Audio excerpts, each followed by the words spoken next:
குறுக்கை மீடியாவிற்கு உங்களை அன்புடன் வரவேற்கிறோம்.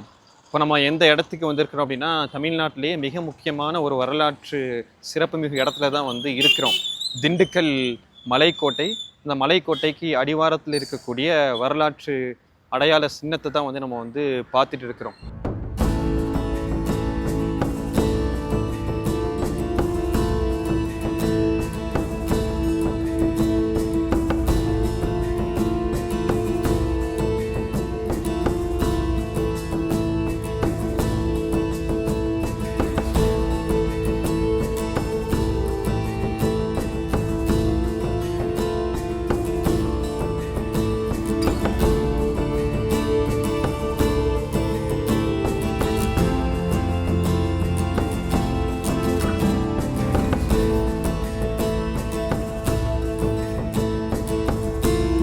இந்த மலைக்கு மேலே ஒரு கோட்டை இருக்குது. அதுதான் மலைக்கோட்டை அப்படின்னு சொல்றாங்க.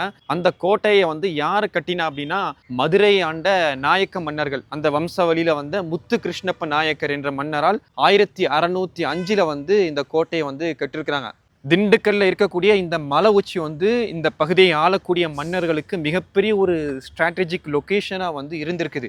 அதனால தான் இந்த பகுதியை ஆண்ட மதுரை நாயக்க மன்னர்கள் இப்படி ஒரு மலைக்கோட்டையை கட்டி எழுப்பியிருக்கிறாங்க. எதிரி படைகளை கண்காணிப்பதற்கும் நம்மளுடைய பாதுகாப்பை உறுதி செய்வதற்கும் மிகப்பெரிய ஒரு மலைக்கோட்டையை கட்டி எழுப்பியிருக்கிறாங்க. அதற்கு பின்னாடி 17ஆம் நூற்றாண்டில் மைசூர் சமஸ்தானத்தினுடைய மகாராஜாக்கள் இந்த இடத்த திண்டுக்கலை கைப்பற்றுறாங்க. மைசூர் சமஸ்தானத்துக்குள்ள ஒரு பகுதியா வருது. அப்ப இந்த பகுதியில ஒரு கமாண்டரா, ஒரு போர்படை தளபதியா இந்த பகுதியை பாதுகாப்பதற்காக நியமிக்கப்பட்டவர் தான் ஹைதர் அலி. அவர் பின்னால மைசூருடைய சுல்தானா ஆகிறார். அப்படி மைசூர் சுல்தானாக பொறுப்பேற்ற ஹைதரனுடைய கட்டுப்பாட்டுல இந்த மலைக்கோட்டை வருது. அவருக்கு பின்னாடி அவருடைய மகனாக இருந்த திப்பு சுல்தானுடைய கட்டுப்பாட்டுக்கு கீழே இந்த மலைக்கோட்டை வருது. 1799 ஆங்கிலேயர்களுக்கும் திப்பு சுல்தானுக்கு இடையில மிகப்பெரிய ஒரு போர் நடக்குது. அதுல துரோகத்தால திப்பு சுல்தான் வீழ்த்தப்பட்டாரு, கொல்லப்பட்டாரு அப்படின்னு நமக்கு வரலாறு தெரியும். அதற்கு பின்னாடி ஆங்கிலேயர்களுடைய கட்டுப்பாட்டுல இந்த மலைக்கோட்டை வருது. இப்படி 1750 இருந்து 1799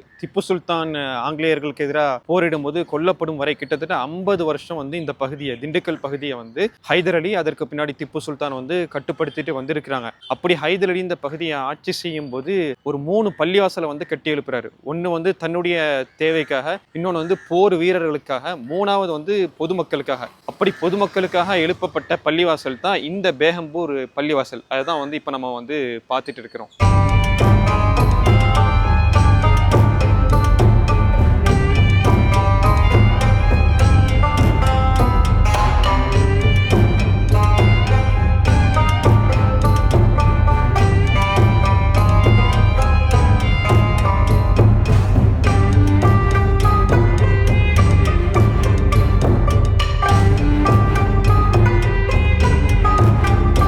அப்படி ஹைதர் அலி இந்த பகுதியை ஆட்சி செய்யும் போது அவர்களோட தங்கியிருந்த அவர்களுடைய இளைய சகோதரி, அவர்கள் தான் அமீருன்னிசா பேகம் அப்படின்னு சொல்றாங்க.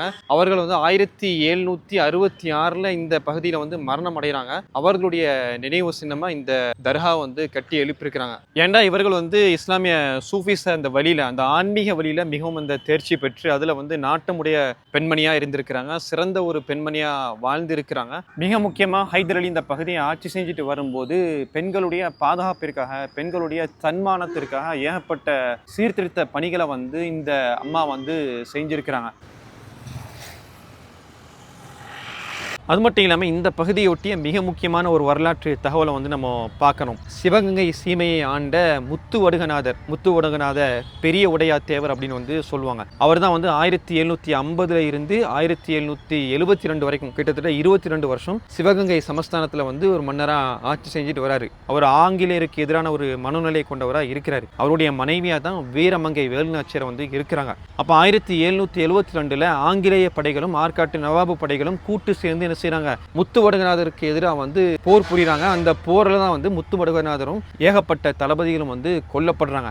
முத்துவடுகநாதனுடைய மனைவியாக இருந்த வீரமங்கை வேலுநாச்சியாரும் அவருடைய மகளாக இருந்த வெள்ளாச்சி நாச்சியாரும் என்ன செய்றாங்க, இந்த பகுதிக்கு வந்து வர்றாங்க. இப்படியாக 1772 இருந்து 1780 வரைக்கும் கிட்டத்தட்ட 8 வருஷமா இங்க இருந்து ப்ரிப்பேர் ஆகுறாங்க. எப்படியாவது ஆங்கிலேயர்களுக்கு எதிராக நம்ம வந்து ஒரு மிகப்பெரிய படையை திரட்டி போர் புரிஞ்சு அந்த பகுதியை வந்து நம்ம மீட்டி எடுக்கணும் அப்படின்னு வந்து 8 வருஷமா ப்ரிப்பேர் ஆகி 12,000 வீரர்களை வந்து தயார்படுத்துறாங்க வீரமங்கை வேலுநாச்சியார். அதற்கு எக்ஸ்ட்ராவா என்ன செய்றாங்க, ஹைதர் அலி கிட்டத்தட்ட 10,000 வீரரை வந்து கொடுக்குறாரு. 5,000 காலாட்படையும் 5,000 குதிரை படையும் வந்து கொடுத்து, அந்த குதிரை படைக்கு தளபதியாக யார் அனுப்புறாரு அப்படின்னா தன்னுடைய மகனா இருக்கக்கூடிய திப்பு சுல்தானையே வந்து அனுப்புறாரு. அந்த பகுதியை, சிவகங்கை பகுதியை வந்து கைப்பற்றி மீண்டும் வந்து வீரமங்கை வேலுநாச்சியாரை வந்து ராணியா அமர்த்தினதுல மிகப்பெரிய ஒரு பங்கு வந்து ஹைதர் அலிக்கும் திப்பு சுல்தானுக்கும் வந்து இருக்குது. அப்படிப்பட்ட ஒரு வீரமிகுந்த வரலாறை கொண்ட பகுதியா வந்து இந்த பகுதி வந்து இருக்குது. இப்படியாக 1780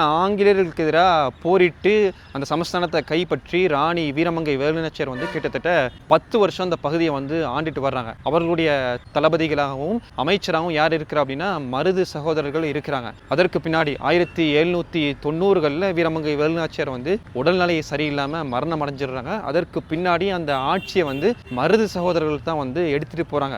எது வரைக்கும் அப்படின்னா திப்பு சுல்தான் வீழ்த்தப்படும் வரை 1799 திப்பு சுல்தான் வந்து கொல்லப்படுறாரு. 1801 வந்து மருது சகோதரர்கள் வந்து தூக்கிலிடப்படுறாங்க. ஏண்டா இந்த பகுதி வந்து மிகப்பெரிய ஒரு பொக்கிஷமா வந்து இருந்துச்சு. இந்த திண்டுக்கல் சமஸ்தானம், இந்த திண்டுக்கல் மலைக்கோட்டை வந்து மிகப்பெரிய ஒரு பாதுகாப்பு அரணா வந்து இருந்துச்சு. எது வரைக்கும் அப்படின்னா மைசூர் சமஸ்தானத்திற்கு திப்பு சுல்தானுடைய ஆட்சிக்கு கீழே இருக்கிற வரைக்கும் இந்த பகுதியை வந்து யாருமே வந்து தொட முடியல. திப்பு சுல்தான் கொல்லப்பட்டதற்கு பின்னாடி இந்த பகுதி வந்து ஆங்கிலேயர்களுடைய கைகளில் போகுது. பக்கத்தில் இருக்கக்கூடிய குறுநில மன்னர்கள் ஆங்கிலேயர்களுக்கு எதிராக யாரெல்லாம் இருந்தாங்களோ அவர்கள் எல்லாமே வந்து வீழ்த்தப்படுறாங்க. மருது சகோதரர்கள், வீரபாண்டியன் கட்டபொம்மன் அப்படின்னு வந்து வரிசையா வந்து வீழ்த்தப்படுறாங்க. எல்லாமே வந்து ஆங்கிலேயர்களுடைய கையில வந்து 1800களில் வந்து போகுது. இப்படி சரியாக நம்ம நூல் பிடிச்சி பார்த்தோம் அப்படின்னா 1750 முத்துவடுகநாதர் வந்து சிவகங்கை சமஸ்தானத்தினுடைய ராஜாவா வந்து பொறுப்பேற்கிறாரு. அதுல இருந்து 1801 வரைக்கும் மருது சகோதரர்கள் வந்து தூக்கிலிடப்படும் வரை, கொல்லப்படும் வரை அந்த சமஸ்தானம், சிவகங்கை சமஸ்தானம் வந்து யார்கிட்ட இருக்குது, முத்துவடுகநாதர், அதற்கு பின்னாடி வீரமங்கை வேலுநாச்சியார், அதற்கு பின்னாடி மருது சகோதரர்கள் அப்படின்னு வந்து தொடர்ந்து வந்து வருது. எது வரைக்கும் அப்படின்னா சரியாக 1750களில் இருந்து 1800 வரைக்கும். அதே 50 வருஷம் ஹைதர் அலி, திப்பு சுல்தான் எவ்வளவு தூரம் வந்து ஆட்சியில இருந்தாங்களோ அந்த அளவுக்கு வந்து சிவகங்கை சமஸ்தானமும் ஆங்கிலேயர்களுக்கு எதிராக இருந்த சிவகங்கை சமஸ்தானமும் வந்து நம்ம கையில வந்து இருந்துச்சு. இப்படியாக 50 வருஷம் ஆங்கிலேயர்களுக்கு எதிராக சிம்ம சொப்பனமா வந்து இருந்திருக்கிறாங்க முத்துவடுகநாதரும், அழகு முத்துக்கோனும், மருது சகோதரர்களும், வீரமங்கை வேலுநாச்சியாரும், ஹைதர் அலியும், திப்பு சுல்தானும் ஆங்கிலேயர்களுக்கு எதிராக சிம்ம சொப்பனமா இருந்திருக்கிறாங்க. இப்படிப்பட்ட விடுதலை உணர்வு கொண்ட தன்மானமிக்க மன்னர்கள் இருக்கும் வரைக்கும் தான் இந்த மண்ணு வந்து நம்ம கையில வந்து ஓரளவுக்கு இருந்துச்சு. அதற்கு பின்னாடி தான் முழுவதுமாக 1800களுக்கு பின்னாடி தான் முழுவதுமாக ஆங்கிலேயர்களுடைய கட்டுப்பாட்டுக்கு கீழே இந்த தமிழ்நாடு போச்சு. தமிழ்நாடு, இந்த மைசூர், இந்த பகுதிகள் எல்லாமே வந்து போச்சு அப்படின்னு வந்து வரலாற்று தகவல் மூலமா நம்ம பார்க்கிறோம். இப்படிப்பட்ட வரலாற்று சிறப்புமிகு ஒரு இடத்தை பார்க்கக்கூடிய ஒரு வாய்ப்பு வந்து நமக்கு கிடைச்சிது. அதை வீடியோவா பதிவு செஞ்சு நம்ம சேனல் மூலமா நம்ம வெளியிடுறோம். ஏன்டா உண்மையான வரலாறு நமக்கு தெரியல அப்படின்னா பொய்யான வரலாறுகளை வந்து திணிச்சு ஒற்றுமையா இருக்கக்கூடிய நம்ம மக்களை வந்து பிரிச்சு பந்தாடிடுவாங்க. ஆனா ஆங்கிலேயர்களுக்கு எதிராக சிம்ம சொப்பனமாக இருந்ததுல வந்து நம்மளுடைய சமுதாய மக்கள், அனைத்து சமுதாய மக்களுமே வந்து ஒன்றிணைஞ்சு தான் வந்து போராடி இருக்கிறாங்க அப்படிங்கிற உண்மையான வரலாறை வந்து நம்ம வந்து நினைவூட்டிட்டே இருக்கணும் அப்படிங்கிற ஒரு நோக்கம் தான் இந்த வீடியோவினுடைய பகுதியா இருக்குது. மீண்டும் அடுத்த ஒரு நல்ல பதிவில் நாம் சந்திப்போம். அதுவரை நன்றி. கொர்க்கே மீடியா.